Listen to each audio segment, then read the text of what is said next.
Anne Frank was the one voice speaking for 6 million who could not. Racism and hatred, influenced by the Holocaust and its gruesome effects, compelled the powerful words written in her diary. Her first-hand experience of the horrors linked to the Holocaust inspired the world.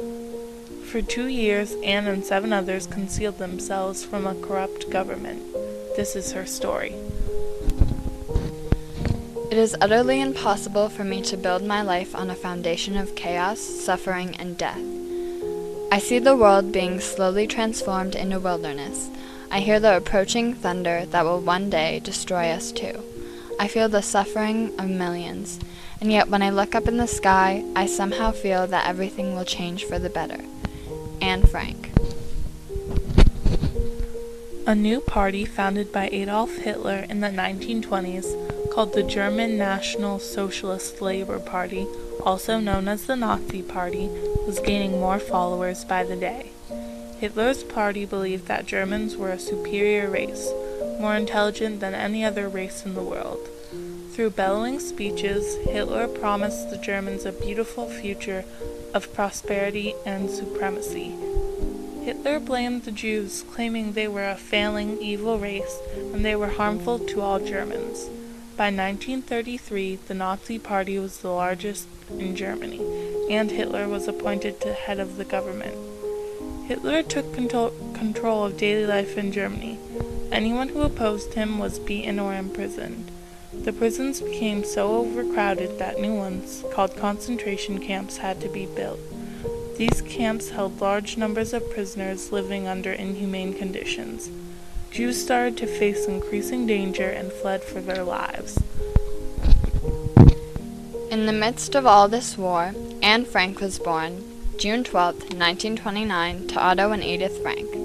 The first few years of Anne's life were normal. She lived in a neighborhood and didn't face any danger. Soon the harsh rules of the Nazis began to make the daily life for Jews harder.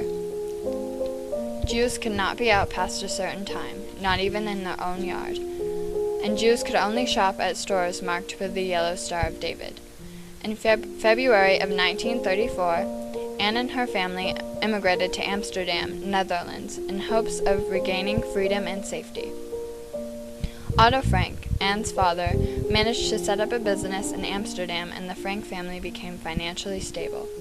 On May 10, 1940, the Nazis invaded the Netherlands, and once again, the Franks were under the injustice of Hitler's rule. In mid-1942, Anne's older sister, Margot, born February 16, 1926, received a notice ordering her to report for deportation to the Westerbork concentration camp. The Franks saw this as the last straw and almost immediately went into hiding. Otto Frank's business was located in a warehouse, and behind that was a secret house connected to the warehouse by a small corridor. This was the secret annex in which the Franks and another family, the Van Pels, went into hiding. There were 3 members of the Van Pels family: August, Herman, and the 15-year-old son, Peter. Later, Fritz Pfeffer joined the 2 families in the annex. The survival of the 8 people in the annex was dependent on their helpers: Miep Gies, Johannes Kleiman, Victor Kugler, and Bep Vilskugel. Even with the helpers, life became extremely difficult.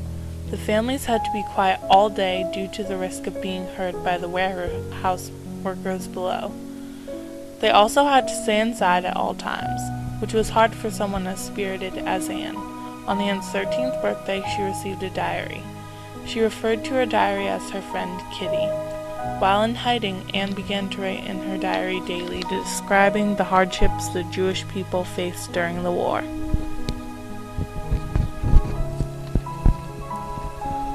On the ordinary summer's morning of August 4th, 1944, the 2 families heard voices in the office building below the annex. The Nazis opened the secret door and entered the annex, changing Anne's life forever.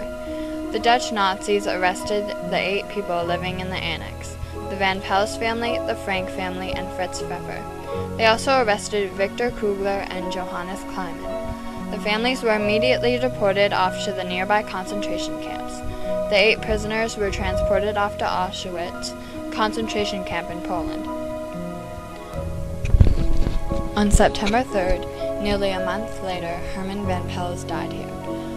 Fritz Pfeffer died December 20th, 1944 in Neuengamme. January 6, 1945, Edith Frank died in Auschwitz. May 5th, Peter Van Pels died in Mothacine. Spring 1945, August Van Pels died in Auschwitz. Anne and Margaret Frank were separated from their family in 1944. They both died at a concentration camp called Bergen-Belsen in March of 1945.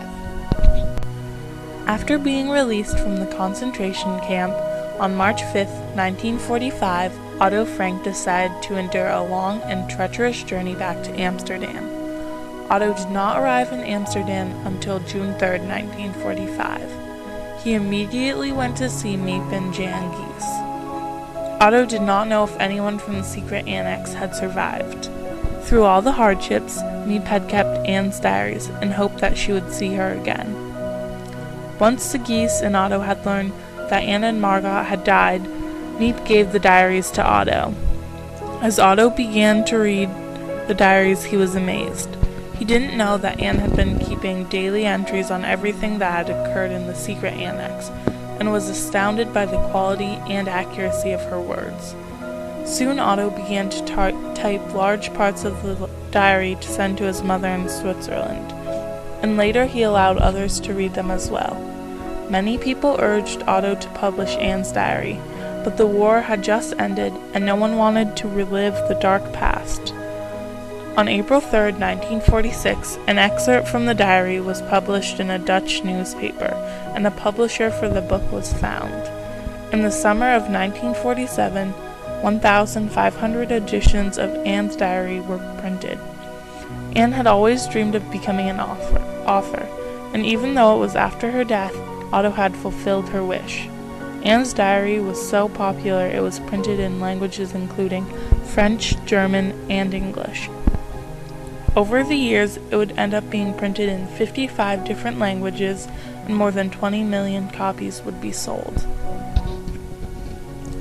6 million Jews were murdered by the hand of Adolf Hitler during the Holocaust, including Anne Frank.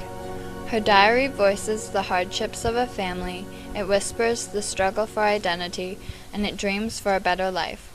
Racism and hatred motivated Anne's powerful words, but they also inspired the world.